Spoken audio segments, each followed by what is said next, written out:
Hello दोस्तों, welcome back to DS technician. अपनी Excel की इंटरमीडिएट सीरीज चल रही है जिसका ये चैप्टर नंबर 3 पार्ट बी होने वाला है। इसमें हम बहुत सारे फॉर्मूला सीखेंगे एक्सेल के जो हमारे डेली लाइफ में बहुत काम आने वाले हैं, जैसे कि today, now, date and day, month, year, so on. तो इसको हम शुरू करते हैं। इसको सीखने से आपको लिटरली बहुत फायदा होने वाला है और मैं नहीं चाहता कि आप इस सीरीज को, इस चैप्टर को मिस करो। ये लिटरली बहुत काम आएगा जब डाटा क्लीनिंग कर रहे होंगे हम, डाटा को मॉडिफाई कर रहे होंगे हम फ्यूचर में, तभी आपके बहुत काम आएगी।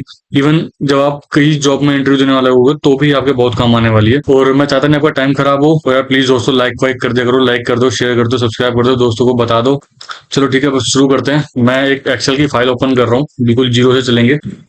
ये आपके सामने बिल्कुल ब्लैंक एक्सेल फाइल ओपन हो गया। अब हम इस पे सबसे पहले जो मैंने कुछ फॉर्मुलेज हैं जो मैंने सोच रखे हैं जिस पे हम काम करेंगे, सबसे पहला फॉर्मूला मैं लेके चल रहा हूँ कि हम सबसे पहले सीखने वाले हैं टुडे। टुडे है क्या, क्यों यूज होता है, ये समझते हैं। अब हमारे पास आज की डेट डालने के बहुत सारे तरीके हैं, ठीक है, जिसमें से एक होता है मैनुअली, एक होता है थोड़ा ऑटोमेट करना। अब अगर मैं मैनुअली कोई चीज करूंगा तो वो फिक्स हो गई। क्या हो गई? फिक्स हो गई मतलब आज की डेट अगर मैंने लेट से कि मैंने लिख दी कि आज की डेट, चलो मैं कहता हूँ कि आज आज 18 है सितंबर है 2025 है, ठीक है। 18 सितंबर 2025 को मैंने एक डेट लिखी, बट क्या ये ऑटोमेट है? नहीं है। आज का टाइम स्टैटिस्टिक का नहीं है, आज का टाइम है डायनेमिक होने का, कि भैया हर जगह हर सिचुएशन के हिसाब से हमें चेंज होते रहना है, ठीक है। और हमारा फ्यूचर का गोल भी ये है कि हम डायनेमिक होते चले। तो हमारा बेसिक अगर क्लियर होता रहेगा तो हम वैसे भी आगे बढ़ जाएंगे, डायनेमिक होते चले जाएंगे, ठीक है। तो ये एक तरीका कि मैंने डेट डाल दी आज की। एक दूसरा तरीका क्या है कि मैंने क्या करा, मैंने एक शॉर्टकट की यूज कर ली, कंट्रोल सेमीकोलन, ठीक है। दो तरीके। अब ये सेमीकोलन भी एक फिक्स टाइप का तरीका है, ये फिक्स हो गया, मतलब आज की डेट डाल दी, खत्म। ये कल अगर मैं इस एक्सेल को खोलूंगा तो वो कल की डेट नहीं दिखाएगा मुझे, वो उसी दिन की डेट दिखाएगा जिस दिन की मैंने डेट डाली है। बट जब मैं बात करूंगा टुडे की, टुडे फंक्शन है जो इनबिल्ड है एक्सेल के अंदर, ठीक है। ये क्या करता है, ये आपको उस दिन की डेट दिखाता है जिस दिन आपका लैपटॉप या आपका सिस्टम प्रेजेंट है। एग्जाम्पल के तौर पे अगर मैंने अपने सिस्टम को इंटरनेट से डिस्कनेक्ट करा और डेट डाल दी 2 साल पहले की, मतलब पास्ट की, तो वो 2 साल पहले की डेट दिखा देगा। बट जैसे ही मैंने इसको इंटरनेट के साथ कनेक्ट किया और टाइम को अपडेट कर दिया अकॉर्डिंग टू इंटरनेट, तो वो डायनेमिक हो जाता है। सेम चीज अगर मैंने कोई ऐसा फॉर्मूला बनाया है जहां पे मैं टुडे को इस्तेमाल करूंगा, और टुडे को इस्तेमाल करने के बाद मैं अगर उस फंक्शन को हिसाब से चलाऊंगा कि आज की डेट के हिसाब से मुझे डाटा फिल्टर करके देता रहेगा, तो वो ऑटोमेटिक काम करेगा। बट अगर मैं उसे स्टैटिस्टिक लेके चलूंगा तो मुझे मैनुअली हर दिन लिखना पड़ेगा कि आज की डेट क्या है, करेक्ट। तो इसको कैसे लिखते हैं हम वो समझते हैं। तो इसमें कुछ नहीं करना होता, कोई कॉलम सेलेक्ट नहीं करना, कोई सेल रेफरेंस नहीं देना, कुछ नहीं देना। बस मैं इजिकल टू लगाऊंगा, टुडे वाला जो फंक्शन है उसे सेलेक्ट करूंगा, ब्रैकेट ओपन क्लोज और एंटर। उसने आज की डेट दे दी। बट अगर ये जैसे ही ये फ्यूचर में जाएगा, जैसे ही 12 बज के कुछ सेकंड्स होंगे, वो ऑटोमेटिक उसे 18 की जगह 19 की डेट कर देगा। तो ये डेट इस जगह पे काम आती है। पहला यानी हमने ये सीखा कि हम टुडे को कैसे यूज कर सकते हैं, टुडे कहाँ काम आ सकता है, टुडे का मतलब क्या है, ठीक है। अब बात करते हैं नाउ की। एक नाउ फंक्शन है हमारे पास, सेकंड फंक्शन हमारा नाउ, ठीक है। नाउ एक फंक्शन है जो टुडे का ही एक एडवांस वर्जन कह सकते हो, या फिर ये कह सकते हो कि इसमें डेट एंड टाइम स्टैम्प है। आपके पास फ्यूचर में जब आप करोगे, या अगर आप ऑलरेडी डेटा पे काम कर रहे हो और वहां पे कहीं डेट आती है, तो आपको ऑलरेडी पता लग जाएगा कि उस डेट के साथ साथ एक टाइम भी मिक्स है या फिर एक टाइम भी एडिड है, ठीक है। तो जो डेट और टाइम एक साथ मेंशन होगा, हम उसको नाउ के उस पोर्शन में रखेंगे। जैसे कि मैं अभी आपको उसको मैनुअली करके दिखाता हूँ कि मैंने नाउ लिखा और एंटर मारा, लुक एट दिस, इसने डेट के साथ साथ करंट टाइम भी दे दिया। और अब एक बात का ध्यान रखना, ये टाइम समय टू समय बदलता रहेगा। लेट्स से अभी 31 हो रहा है 23:31 हो रहे हैं, यानी 11:31 हो रहे हैं, ठीक है। जैसे ही वहां 32 होंगे मेरे इस लैपटॉप की घड़ी में, वो ऑटोमेटिक इसे 32 कर देगा। क्यों? क्योंकि ये फॉर्मूला चल रहा है, करेक्ट। यहाँ पे करंट डेट, करंट टाइम की डेफिनेशन दी गई है, यानी इसको कन्वर्ट कर रहा है। बट अगर यही चीज मैं मैनुअली करूंगा तो वो उसे कन्वर्ट नहीं करने वाला किसी भी कीमत पर, ठीक है ना। अब आते हैं फंक्शन नंबर 3 पे। देखो आपने एक बात नोटिस करी, देखो 32 हो गया तुरंत जैसे ही इसका चेंज हुआ, और जैसे ही मैंने यहाँ पे 3 लिखा, वो यहाँ पे ऑटोमेटिक 32 हो गया। Okay, let's see to next date. Next क्या फंक्शन हमारे पास? नेक्स्ट फंक्शन हमारा डेट फंक्शन। डेट फंक्शन क्या बताता है, चेक कर लेते हैं क्या बताता है। अब डेट फंक्शन में एक थोड़ा सा कैच है, मैं इसको इधर ना लिख के यहाँ लिखता हूँ और थोड़ी सी चीजें आपके सामने बताता हूँ। चलो मैं यहाँ ट्राई कर लेता हूँ एक बार, इक्वल टू डेट, ठीक है। अब ये पूछ रहा है कि इस डेट का नंबर, मंथ और डे। तो अब मैं ऊपर वाली जो सेल है हमारा E5, उसी को रेफरेंस लेके हुए चलता हूँ। ईयर कितना है मेरा, 2025 है, ठीक है। मंथ क्या है मेरा, मंथ है भाई 09। डे क्या है, 18 तारीख। एंटर मारा, उसने मुझे एक डेट बना के दे दी कि आपकी डेट ये है। करेक्ट। इनडायरेक्टली आप उसको जो मैनुअली लिख सकते थे वो आपने फॉर्मूला के वे में लिखा है, जो कि आई डोंट थिंक सो इतना worth it. I don't know ये क्यों बनाया एक्चुअली ने, बट हाँ ये कभी ना कभी काम आ जाता है, तो आप ये तो काम ही आएगा। Let's move to the next, and next is day. अब जो हमारा फंक्शन है वो डे फंक्शन है, ठीक है। अब डे फंक्शन क्या डिफाइन करता है उसको समझाने के लिए मैं इसको यहाँ से छोड़ के इस तरफ आता हूँ, ठीक है। हमारे पास एक फंक्शन है डे, और भी होंगे, आई मीन और भी होंगे का मतलब है और भी फंक्शन होंगे 5 6। अच्छा एक सेकंड, एक फंक्शन इसके साथ साथ और बताता हूँ। लेट्स से मैं कहता हूँ मैं आज 1 2 3 4 5 6 7 8 9 10 11 12 लगभग 12 से 13 फंक्शन हम यूज करने वाले हैं। तो मैं मैनुअली लिखूं उससे बेटर एक फंक्शन और सीख लेते हैं, और वो फंक्शन है सीक्वेंस। सीक्वेंस मैंने रो नंबर बता दी 12 और एंटर मार दिया, 12 काउंटिंग तक उसने काउंट कर दिया। आई बिलीव ये मैं ऑलरेडी बता चुका हूँ, और नहीं बताया है तो हो गए आपके 13 फंक्शन ऐड हो गए, और उसमें करेक्ट इवन 123 हो गए। वो सॉरी माय बैड, मुझे ये करना है 13 और मैंने करा एंटर, और आखिरी में चला जाएगा ये आपका सीक्वेंस, और इसे हटा देता हूँ मैं। ये आखिरी है, आई मीन आखिरी का मतलब आखिरी में बताना था, बट मैंने बता दिया क्योंकि मुझे काम सिचुएशन आ रही थी, तो मैंने पहले बताना प्रेफर समझा। Okay let's move to day. Day क्या है वो बताते हैं। अब मेरे पास एक डेट है, तो मैंने यहाँ पे आपको इतने पोर्शन में आपको बताया कि ये एक पोर्शन जो है वो डेट का पोर्शन है, ठीक है। अब अगर मेरे पास कोई डाटा सेट है जिसके अंदर मेरे को डेट दिख रही है, तो मैं उसका डे कैसे निकालूंगा, ठीक है। इट मींस अगर मेरे पास डेट है कि 8 सितंबर 2025, तो मुझे इसका सिर्फ डे निकालना है कि भैया कौन सी तारीख है आज। मुझे मंथ से मतलब नहीं है, मुझे ईयर से मतलब नहीं है,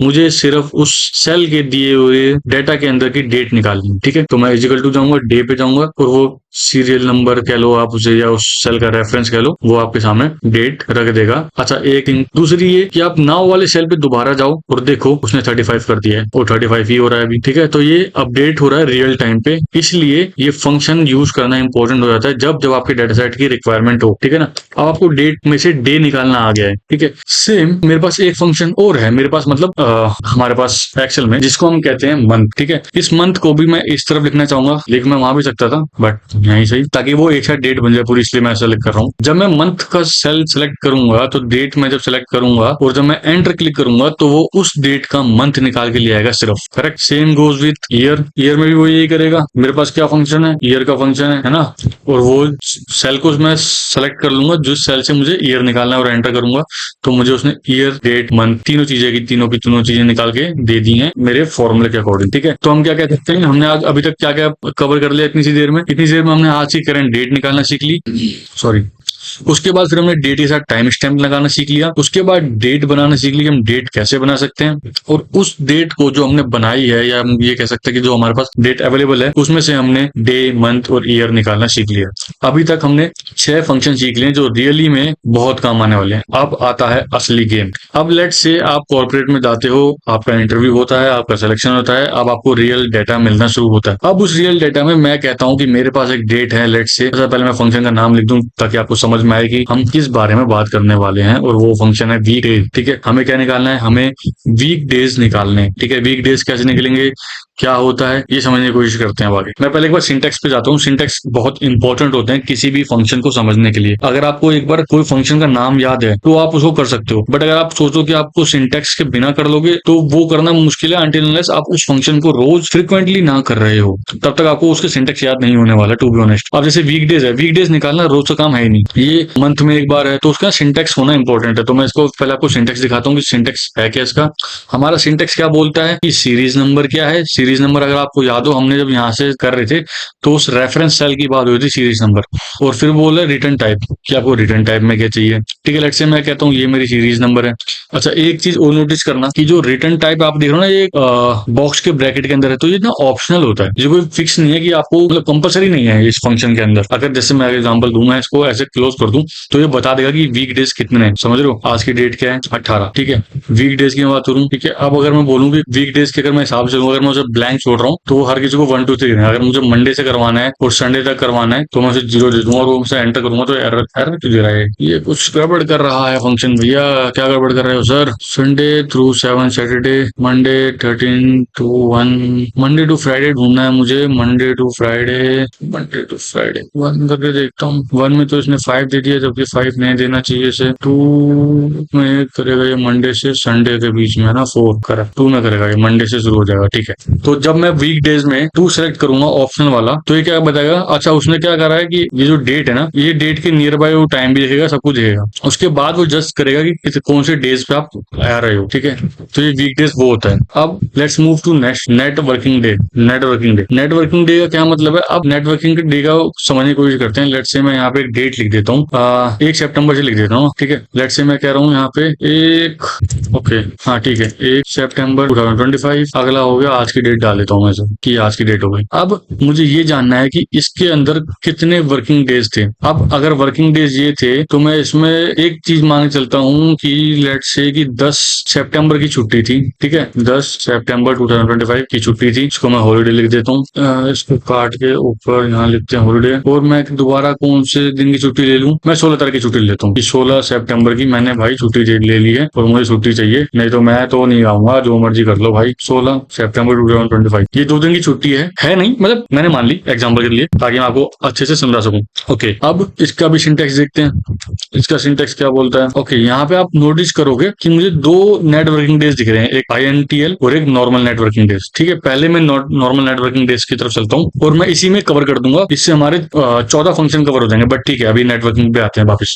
नेटवर्किंग डेज में अगर आप ध्यान से देखो तो वो पूछ रहा है कि स्टार्ट डेट फिर end date if any holiday. Holiday को देखो स्क्वायर ब्रैकेट के अंदर है। मैंने जब वीकडे बताया था तब भी इसमें बताया था कि अगर कोई फंक्शन के अंदर स्क्वायर ब्रैकेट के अंदर कोई सिंटेक्स है तो वो ऑप्शनल है, आपकी मर्जी है डालो, नहीं मर्जी है तो मत डालो, वो दैट्स टोटली अपॉन यू। ठीक है, तो स्टार्ट डेट मेरी क्या है, मैंने ये रेफरेंस ले लिया, इस सेल के अंदर है। एंड डेट क्या है, ये वाला रेफरेंस ले लिया। अभी मैं हॉलीडे नहीं बता रहा हूँ, हॉलीडे इसके तुरंत बाद बताता हूँ मैं कि क्या डिफरेंस आया। ठीक है, अब मैंने ब्रैकेट को क्लोज करा और एंटर मार दिया, इसने बता दिया 14 नेट वर्किंग डेज हैं। अच्छा, एक चीज। दूसरा, ये फंक्शन जो कंसीडर करता है सैटरडे संडे को लीव कंसीडर करता है। लीव मतलब फिक्स हॉलीडे है जो कंसीडर होते हैं कि सैटरडे संडे आपका वीकेंड हो। ठीक है, इस चलो चेक करते हैं कि क्या 40 वर्किंग डे हो रहे हैं आज की तारीख तक। तो 1 सितंबर से 18 सितंबर के बीच में कितने दिन हुए? 1 सितंबर से शुरू करते हैं तो 5 दिन ये, 5 दिन ये, 5 5 10 हो गए, 11 12 13 14, 18 तक 14 आ रहा है, हमारा मैच हो गया। ओके, अब बात करते हैं ऑप्शनल वाले की। ठीक है, अगर आप देखो तो अब आपको यहाँ पे हॉलीडे की लिस्ट मिल जाएगी। अगर मैं सेल को थोड़ा सा बड़ा कर दूं, तो एक सेकंड लेना, इस सेल को थोड़ा सा बड़ा करूं ताकि मैं इसको अच्छे से कर पाऊं। ठीक है, अब मैंने एक और ब्रैकेट लगाया और हॉलीडे का ऑप्शन आ गया। ठीक है, अब मुझे क्या करना है, अगर मेरे पास एक सेल है तो मैं एक ही सिलेक्ट कर लूंगा और मेरे पास 2 है तो मैं उसकी 3 सिलेक्ट कर लूंगा। अब ब्रैकेट को क्लोज कर दूंगा और एंटर मार दूंगा। अच्छा, आपको अगर याद हो तो हमारे पास पहले 14 वर्किंग डेज आए थे। लेट्स से अब कितने आते हैं? 12। उसने कौन कौन सी डेट 2 रिमूव कर दी है, 10 तारीख और 16 तारीख। अगर मैं चेक करूं तो 10 तारीख और 16 तारीख 2 डेट उसने रिमूव कर दी। 18 तक हमारे पास 14 थे, 2 कम होने के बाद ये टोटल हमारे पास 10 ये हो गए, यहाँ तक 12 तक, मतलब 5 ये 5 ये 10 11 12 वर्किंग डेज हो गए 16 तारीख तक। आई मीन 18 तारीख तक 12 वर्किंग डेज हो गए, जिसमें से सैटरडे संडे रिमूव कर दिया और 2 वर्किंग डेज रिमूव कर दी जो कि हॉलीडेज थे, 10 तारीख और 16 तारीख, यानी अब हो गए 14। अब इसको मैं एक थोड़ा सा और बढ़ाता हूँ, यहाँ पे 14 कर देता हूँ और यहाँ पे मैं लिख देता हूँ वही वाला फंक्शन नेटवर्किंग डे और इंटेल। ठीक है, अब ये क्या है ये समझने की कोशिश करते हैं। इसको मैं यही बता दे रहा हूँ, इसकी लाइन ये वाली है तो इसको मैंने हाईलाइटेड कर दिया और इसकी लाइन ये हो जाएगी तो मैं इसको हाईलाइटेड कर देता हूँ। डेट मैं चाहता हूँ कि दोनों के सेम रहे ताकि कैलकुलेशन इजी हो, आपको समझने में आसानी हो। ठीक है, अब बढ़ते हैं नेटवर्किंग इंटेल की तरफ। इसमें आप अगर नोटिस करोगे तो आपको साफ साफ नजर आएगा कि वीकेंड भी एक ऐड हो गया सिंटेक्स में, जिसमें वो भी ऑप्शनल में आता है क्योंकि ये स्क्वायर ब्रैकेट के अंदर फॉल हो रहा है। ठीक है ना, अब अगर ये चीज हम नोटिस कर पा रहे हैं तो आप देखोगे स्टार्ट डेट भी सेम है, एंड डेट भी सेम है, वीकेंड्स भी सेम है और हॉलीडेज भी सेम है। लेट्स से पहले मैं स्टार्ट डेट लेता हूँ, एंड डेट लेता हूँ। अब मैं इसको रोकना चाहूंगा, क्यों? क्योंकि मैं पहले आपको समझा दूं कि वीकेंड का मतलब यहाँ पे क्या है। अब अगर मैं इंडियन कंपनी की बात करूं तो हमारे इंडिया के अंदर सिर्फ और सिर्फ संडे छुट्टी होती है। Indian company, not MNC, Indian company की बात कर रहा हूँ, जो कंपनी सिर्फ और सिर्फ इंडिया के अंदर सर्वाइव कर रही है या फिर इंडिया के अंदर काम कर रही है। ठीक है, अब इंडिया के अंदर अगर मैं इंडियन की कंपनी की बात करूँ तो गड़बड़ हो जाएगा, क्योंकि इंडिया की कंपनी हमारी विप्रो भी है, इन्फोसिस भी है, TCS भी है, जो कि सैटरडे संडे की लीव प्रोवाइड करते हैं। क्यों? क्योंकि वो MNCs में आती है, मल्टीनेशनल कंपनी है, तो वो हर कंट्री के हिसाब चलती है और सैटरडे संडे बाहर के देशों में बहुत कॉमन है छुट्टी या फिर वीकेंड करना। ठीक है, बट अगर मैं चाहता हूँ कि भाई मैं मेरे कंपनी के हिसाब से कोई स्पेसिफिक है तो वो कैसे करूंगा? अब हमारे पास सैटरडे संडे भी है, संडे मंडे भी है, Monday Tuesday, Tuesday Wednesday, Thursday Friday, Saturday Thursday Friday, Saturday Sunday and सिर्फ ओनली 1 डेज भी है। तो अगर मैं सिर्फ संडे गिन लेता हूँ, यानी 11 नंबर सेलेक्ट करता हूँ और मैं इसको क्लोज कर देता हूँ। तो उसने, अगर आपको याद हो तो हमारे पहले में नॉर्मल में आ रही है 14 और 2 संडे में इसमें वापस ऐड कर दूंगा तो 16 हो गया, करेक्ट। अब अगर इसी 2 संडे में ऐड करने के बाद मैं इसमें दोबारा ये 2 हॉलीडे ऐड कर दूं तो क्या होगा, ये 14 आंसर हो जाएगा, क्योंकि वो 2 संडे जो ऐड हुए थे और 2 छुट्टी जो हमने रिमूव कर दी वो और कम कर देगा उसे, करेक्ट। इसमें समझ में आया? मतलब नेट वर्किंग डे और नेट वर्किंग डॉट INTL में सिर्फ इतना सा फर्क है कि आप अपने जो वीकेंड्स हैं वो अपने हिसाब से एडजस्ट कर पाओगे। अगर नेट वर्किंग डे सेलेक्ट करते हो तो उसके अंदर आपका फिक्स होता है सैटरडे संडे, ठीक है। तो नेट डॉट इंटेल ज्यादा बेटर है अकॉर्डिंगली आपके रिक्वायरमेंट के, ठीक है।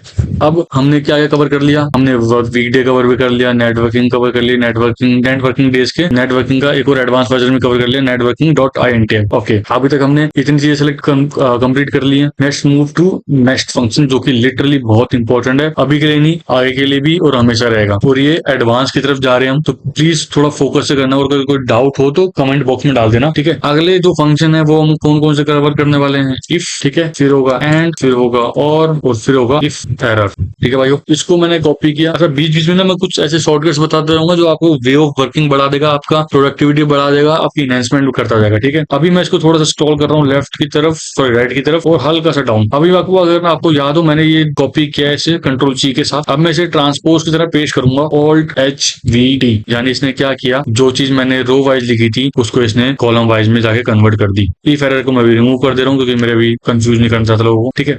अच्छा, अब आते हैं यहाँ पे कि क्या है सीन। मैं कहता हूँ मैंने यहाँ पे नेम लिखा है, यहाँ पे सैलरी लिख दी लेट से, और लेट से यहाँ पे मैंने एज लिख दी, ठीक है। ये हमारा जो पूरा कॉन्सेप्ट है ये एक साथ चलेगा ताकि मैं आपको समझा सकूं कि क्या हुआ है और कैसे हुआ है। मैं ये दिखा देता हूँ कि ये जो है ये हमारे फंक्शंस हैं और ये जो है ये हमारा जस्ट टेबल का डाटा है, समझिए, ठीक है। इसलिए गिर आउट कर दे रहा हूँ उसे मैं। अब मैं इसमें नाम डाल देता हूँ जल्दी से, देवेंद्र, हमारे दीपक भाई, हमारे अमित भाई, हमारे घनश्याम भाई, ठीक है। अब मैं अपनी सैलरी तो ज्यादा लिखूंगा नहीं वरना मेरे दोस्त नाराज हो जाएंगे, मैं इनकी ज्यादा लिख देता हूँ, ये खुश हो जाएंगे। मेरा क्या है, दीपक बाबू सबसे ज्यादा सैलरी रईस आदमी भाई साहब। चलो मैं इसमें एक रैंडम बिटवीन लगा देता हूँ ताकि मेरा टाइम और आपका टाइम दोनों का टाइम बच जाए। लेट से सब 25 से ज्यादा हैं और 30 के अंडर, ये हर बार चेंज होगा। तो मैं इसे एक चीज और करूंगा, इसे कॉपी करके Alt+H+V, जिससे ये टेक्स्ट फॉर्मेट में कन्वर्ट हो जाएगा, इसका फॉर्मूला हट जाएगा, जो रियल वैल्यू पेस्ट हो जाएगी, पेस्ट वैल्यू कहते हैं इसे हम, ठीक है। सबसे पहला फंक्शन क्या है, इफ फंक्शन क्या बताता है कि एक कंडीशन अगर आपकी ट्रू है यानी कंप्लीट हो गई है तो क्या वैल्यू आएगी, और ट्रू नहीं है तो क्या वैल्यू आएगी, ठीक है, ये वो बताता है।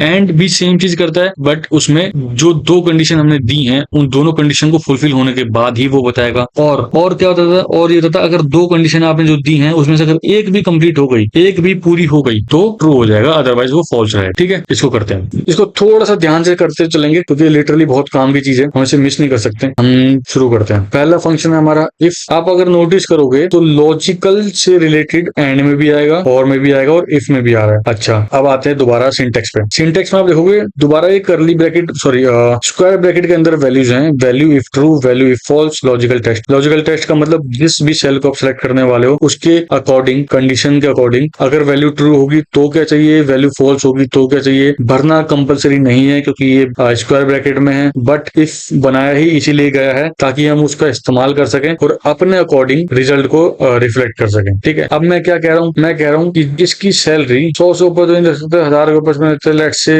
750, ये जो सेल है इस सेल के अंदर जो वैल्यू है क्या वो 750 से ऊपर है। अगर वो 750 से ऊपर है तो मुझे क्या दिखे, और अगर वो 750 के ऊपर नहीं है तो मुझे क्या दिखे, ठीक है। अब अगर मैं उसे कोई सिंटेक्स में दे रहा हूँ, सिंटेक्स का मतलब होता है टेक्स्ट फॉर्मेट में दे रहा हूँ, तो क्या रिफ्लेक्ट होगा, तो मैं कहता हूँ कि अगर वो 750 से बड़ा है तो वो दिख जाए let's say my big brother big, ठीक है। और अगर वो वैल्यू, उस सेल के अंदर की वैल्यू 750 से नीचे है तो क्या दिखे, तो मैं कहता हूँ लेट्स से मुझे स्मॉल लिखा हुआ दे दो या लेस लिखा हुआ दे दो, है ना। ब्रैकेट क्लोज कर दो और एंटर मार देता हूँ, मुझे स्मॉल लिखा हुआ दिख गया, यानी 750 रुपए से सैलरी नीचे है, बाकी सबकी बिग है। अरे सारे रईस लोग हैं यार ये, ठीक है। अब बात करते हैं एंड की। इज इक्वल टू एंड, ये हमारा एक फंक्शन है, ठीक है। Logical 1, logical 2 and so on. यहाँ पे भी पहला ही सिंटेक्स लॉजिकल से शुरू हो रहा है, यानी हमें बताना पड़ेगा कि क्या ठीक है क्या नहीं, क्या इससे ऊपर है, क्या इसके बराबर है या इससे नीचे है, जो भी है ये हमें समझ समझाना पड़ेगा उसे। अब यहाँ पे एंड का यूज हो रहा है, तो यानी आप समझोगे ना, एंड अगर आपको इंग्लिश में भी लिखना होता है तो आप लिखते हो ना कि ये और ये है ना। एंड का मतलब हमें हिंदी में और होता है, और का मतलब इंग्लिश का अलग है और हिंदी का अलग है, ठीक है, कंफ्यूज नहीं होना। ये इंग्लिश वाला और है, और जो मैं अब बोल रहा हूँ एंड के टाइम पे यूज करने वाला और, वो हिंदी वाला और है, ठीक है। अब ये बोल रहा है एंड, जो फंक्शन है एंड, वो क्या काम करेगा वो देखते हैं। कह रहा है ये 750 से ऊपर हो, ठीक है, या फिर ये लेट्स से 20 से ऊपर हो, ठीक है, तो ये मुझे ट्रू और फॉल्स दे देगा उसके अकॉर्डिंग। लॉजिकल में जितना भी लगा सकता हूँ, कोई लिमिट नहीं, क्यों? क्योंकि वैल्यू में मुझे ट्रू या फॉल्स देगा, यानी जितनी भी मेरी कंडीशन दी हुई है, अगर सारी की सारी एग्जैक्ट मीट होगी जो मेरे बराबर है, मतलब जो भी मैंने कंडीशन दी है, अगर सारी, लेट्स से कि मैं कह रहा हूँ कि मेरी सैलरी 750 से ऊपर है और मेरी एज 28 की जगह 20 जो मैंने दी रखी है 20 से ऊपर है, यानी 28 होगी, यानी पहली एज वाली कंडीशन फुलफिल हो रही है। और जो मेरी सैलरी 100 है और जो मैंने लिखी है 750, मेरी सैलरी 750 से ज्यादा है नहीं, तो यानी पहली कंडीशन जो है वो फुलफिल नहीं हो रही, बट एज वाली कंडीशन फुलफिल हो रही है, तो यानी यहाँ पे वैल्यू जो मुझे मिलनी चाहिए वो फॉल्स मिलनी चाहिए। लेट्स से आंसर क्या आता है, मैं एक्सेल में एंटर मारता हूँ और ये मुझे फॉल्स देता है। अब मैं वही कंडीशन से इसमें अपना देखता हूँ, सैलरी है कितनी, 750, ठीक है, डबल क्लिक करके दिखाता हूँ। वो सैलरी की मैंने रेंज कितनी दी है, 750 से ऊपर वाली। क्या दीपक की 750 से ऊपर सैलरी है? अरे बहुत रईस आदमी है, इसकी तो बहुत ज्यादा है, ठीक है। क्या उसकी एज भी 20 से ऊपर है? हाँ जी भाई, बिल्कुल ऊपर है, 50 है, 25 एज है। तो लेट्स से यहाँ पे क्या आता है रिजल्ट, यहाँ पे 101% ट्रू आना चाहिए। देखो ट्रू आ गया। सेम गोज विद, अच्छा यहाँ पे ये है, अगर दोनों में से एक भी कंडीशन फुलफिल नहीं हुई तो उसे फॉल्स की कैटेगरी में कंसीडर करेगा। बट अगर दोनों या फिर जितनी भी कंडीशन दी है मैंने से वो सारी फुलफिल हो गई, तो वो उसे क्या करेगा, तो उसे ट्रू की कंडीशन में रखेगा। अब मूव करते हैं और की तरफ, ठीक है। और का भी आप नोटिस करोगे तो same logic 1, logic 2 and so on चल रहा है। तो लॉजिक 1 क्या कह रहा है कि भाई 750 से ऊपर है, पहला लॉजिक। दूसरा लॉजिक क्या कह रहा है, क्या एज 20 से ऊपर है, एज जो है मेरी या फिर इस सेल के अंदर जो वैल्यू है, क्या वो वैल्यू 20 से ऊपर है। मैं एंटर मार के चेक कर लेता हूँ, मेरे को तो इस समय ट्रू का याद आ रहा है कि ट्रू देगा, ट्रू दे दिया उसने, और हर जगह पे ट्रू ही देगा वो, क्यों? क्योंकि हर जगह वो कंडीशन फुलफिल हो रही है, ठीक है। अब आपको ये तीन चीज समझ में आ गई होंगी, ये तीन चीज हमने कवर कर ली है। अब अगला है इफ एरर, बट उस इफ एरर के जाने से पहले एक फंक्शन और याद आ गया। अब मुझे चीज वो याद आ रही है तो मैं चाहता नहीं कि मैं उसे छोड़ू, है ना। वैसे तो वो एक नहीं है, दो हैं, बट मैं उसे एक में कंसिडर कर देता हूँ कि ठीक है, दोनों में वे ऑफ वर्किंग सेम ही है। अब अगर आप देखोगे, हमने यहाँ पे डायरेक्ट एंड से शुरू कर दिया था फंक्शन, ठीक है। मैं चाहता हूँ ये एंड ना होके इफ से शुरू हो जाए, इफ, ठीक है। लॉजिकल टेस्ट में उसे ऑलरेडी दे चुका हूँ कि एज जो है वो 750, सॉरी सैलरी जो है वो 750 से ऊपर होनी चाहिए और जो एज है वो 20 से ऊपर होनी चाहिए। अगर मेरा ये लॉजिकल टेस्ट ट्रू निकलता है, अब आप ध्यान से पढ़ो, लिखा है वैल्यू इफ ट्रू। अब जो एंड की वैल्यू थी वो वहां पे फॉल्स थी, यानी उस सेल में वो फॉल्स वैल्यू कवर कर रहा था। तो अगर वैल्यू ट्रू है तो क्या है और फॉल्स है तो क्या है, ठीक है। अभी मैं आपको इसमें और भी समझाता हूँ। मान लो अगर ये वैल्यू ट्रू दे रहा है तो मैं कहता हूँ लेट्स से कि मुझे यस लिख के दे दो। अच्छा एक बात ध्यान रखना, अगर आप टेक्स्ट की वैल्यू लिखोगे किसी भी चीज में तो डबल एपॉस्ट्रोफी के अंदर लिखोगे, अगर नॉर्मल नंबर लिखना चाहते हो तो कोई इशू नहीं है, ठीक है। अगर वो वैल्यू ट्रू हो तो यस दे दे, अगर वो वैल्यू फॉल्स है तो मैं चाहता हूँ ब्लैंक रहे। तो ब्लैंक रहने के लिए क्या करना पड़ेगा मुझे, बस कुछ नहीं, डबल एपॉस्ट्रोफी ओपन और क्लोज, कोई स्पेस नहीं, कुछ नहीं, और मैंने दे दिया कॉमा बंद और ये एंटर, देखो वहां पे ब्लैंक हो गया, ठीक है। अब मैं अगर इसे ड्रैग करूंगा तो सब में यस यस यस लिखा आ जाएगा, आ गया। यही सेम चीज आप इसके अंदर भी कर सकते हो। अच्छा मैं इसका पहले फंक्शन लिखूं ताकि आप लोगों को याद रहे, इफ के अंदर एंड और, ठीक है, ये होगा। सेम गोज विद इसके साथ भी, दोनों में से एक भी कंडीशन फुलफिल होती है तो पहले मैं इफ के फंक्शन के अंदर डालूंगा इसे, ठीक है ना। जब मैंने इफ का फंक्शन डाल दिया, अब लॉजिकल टेस्ट में उसे दे चुका हूँ। अब जो वैल्यू अगर ट्रू आएगी तो मैं चाहता हूँ कि मुझे लिख दे हैप्पी, बट हैप्पी आने वाली भी हर वैल्यू ट्रू हो जाएगी, ठीक है। और अगर चलो मैं एक काम करता हूँ, मैं इसे लिख देता हूँ, तो सारी पॉजिटिव वैल्यू है, ठीक है। मैं इसे लिखने की कोशिश करता हूँ वैसे 26, ठीक है, 26। तो मुझे हैप्पी लिख के दे दो अगर वैल्यू ट्रू है, और अगर वैल्यू फॉल्स है तो मुझे लेट से लिख के दे दो सैड, और ठीक है। मेरी वैल्यू पहली वैल्यू ट्रू थी तो उसने हैप्पी लिख के दे दिया, बाकी में देखते हैं क्या सब में ट्रू ही हो गई, ये कैसे पॉसिबल है। अच्छा हाँ, दो में से एक कंडीशन तो फुलफिल हो रही थी ना, ठीक है, तो ये हो रहा है, ठीक है। अब हमने टोटल नंबर ऑफ जो फॉर्मूलेस आज सीखे हैं या फंक्शन कह लो आप इसे, वो हैं 15, ठीक है। अब उस 15 पे पहुंचने से पहले आपको मैं एक चीज दिखाना चाहूंगा, ये नोटिस करो आप, ये डेट हमने जो मैनुअली डाली थी वो वैसी की वैसी है, बट अब डेट चेंज हो गई तो इसने 19 सितंबर ले लिया। यहाँ पे देख रहे हो, ये दोनों में आप देखो ध्यान से, इसने 19 सितंबर ले लिया और टाइम भी देखो भी 00 ही है। और मैं एंटर मारूंगा या कुछ लिखता हूँ, ठीक है, टाइम भी बदल रहा है, यानी हमने ये चीज को डायनेमिक बना दिया। मान लो मैं कहता हूँ इस सेल के अंदर जो भी डेट होगा उस हिसाब से यहाँ पे मुझे जो डेटा है वो रिफ्लेक्ट होता रहे। तो अगर मैं एक डेट फिक्स कर दूंगा या तो फिर मुझे बार बार डालनी पड़ेगी, या तो मैं उसे कर दूंगा भाई जिस तारीख का भी मैं ओपन करूंगा उस तारीख की डेट हो जाएगी और उसके अकॉर्डिंग ही यहाँ पे मेरे को डेटा सेट दिख जाएगा, ठीक है। हमने इफ भी कवर कर दिया, एंड भी कवर कर दिया, और भी कवर कर दिया। अब एक ऑप्शन और बचता है, वो है इफ एरर, जो कि एक ऐसा फंक्शन है जिसमें आप सिर्फ ये जज कर सकते हो कि क्या उस सेल के अंदर की वैल्यू एरर है या नहीं, कैसे ये समझने की कोशिश करते हैं अब। ओके, अब यहाँ पे मैं लिखता हूँ इफ एरर का फंक्शन, ठीक है। ओके, इफ एरर का फंक्शन में हम लिखने की कोशिश करते हैं। अब इफ एरर वैल्यू कौन सी, ये वैल्यू इफ एरर, अगर एरर होगी तो वैल्यू क्या दे दो, मैं कह रहा हूँ भैया मुझे बता दो कि यहाँ पे एरर है, ठीक है, और कॉमा एंटर, एरर नहीं है, करेक्ट। बट अगर मैं इसके अंदर इस वाले फंक्शन के अंदर कुछ गुचुड़ मुचुड़ या कुछ पंगे लेने की कोशिश करूँ तो देखते हैं क्या आता है। देखो, अरे मैंने क्या कर दिया, रुको रुको रुको रुको रुको। तो भाई और भाइयों, हैप्पी हो रहा है क्यों, क्योंकि और फंक्शन में पंगे ले रहा हूँ मैं भी थोड़ा समझदार हो गया हूँ, भूल ही जाता हूँ। चलो ठीक है, इसका मैं दूसरी तरीके से बताता हूँ। लेट्स से मैं कह रहा हूँ ये कुछ नंबर है, रैंडम नंबर, ठीक है, और यहाँ पे भी कुछ रैंडम नंबर्स हैं। अब मैं इसे कर रहा हूँ सम, ये सम करने के बाद इसे मैं कर दे रहा हूँ ड्रैग। अब ये होने के बाद अगर मैं कोई चीज रिमूव भी करना चाहूंगा ना तो फंक्शन में कोई फर्क पड़ेगा नहीं, तो वो मैं चाहता नहीं, तो मैं इसके लिए क्या करूंगा, डी दबा दूंगा, क्योंकि वो उसको गड़बड़ कर देगा, मतलब प्लस नहीं कर पाएगा ना। तो इसमें है फलाना ढिमकाना कर देता हूँ, इसमें गड़बड़ ऐसे भी नहीं किया तो इससे भी कर देता हूँ गड़बड़। अरे मान नहीं रहे, तो एरर लाने के लिए क्या करूँ मैं एरर लाने के लिए, ओके, इजिकल टू 12 प्लस जे, ये आ गया एरर काइंड ऑफ, ठीक है। इजिकल टू इफ एरर, कौन सी वैल्यू, ये वाली वैल्यू, तो मुझे वैल्यू इफ एरर यस लिख के दे दो, ठीक है। क्या ये एरर आ रहा है, हाँ एरर आ रहा है। अगर मैं कहूँ ये एरर नहीं होगा तो कैसे नहीं होगा, मैं इसे लिख दूंगा 2 और वो वहां से हट जाएगा। अगर एरर नहीं होगा तो जो वैल्यू इस सेल में होगी वही वैल्यू यहाँ रिफ्लेक्ट हो जाएगी, और अगर एरर होगा तो वहां पे लिख के आ जाएगा यस, यानी वहां पे एक एरर तो है, कुछ तो है वहां पे। देखो अब एरर मैंने उसको कंडीशन में क्या दिया था, मैंने जो कंडीशन में दिया था कि अगर कुछ एरर होगा तो उसे यस में कन्वर्ट करते हैं, वैल्यू इफ एरर, और वैल्यू में क्या चाहिए, और वैल्यू इफ एरर में क्या चाहिए। इतना समझ में आया। आज के लिए इतना ही, thank you so much. Please channel को शेयर कर देना दोस्तों के साथ अपने, सब्सक्राइब कर दो, लाइक कर दो वीडियो को। कोई स्पेसिफिक टॉपिक है जो आप चाहते हो कि हम कवर करें तो उसको मेंशन कर देना, और कोई चीज जो नहीं समझ में आई है वो भी बता देना, हम उसके ऊपर भी काम करना शुरू कर देंगे। थैंक यू दोस्तों, have a nice day, enjoy your day, bye, take care.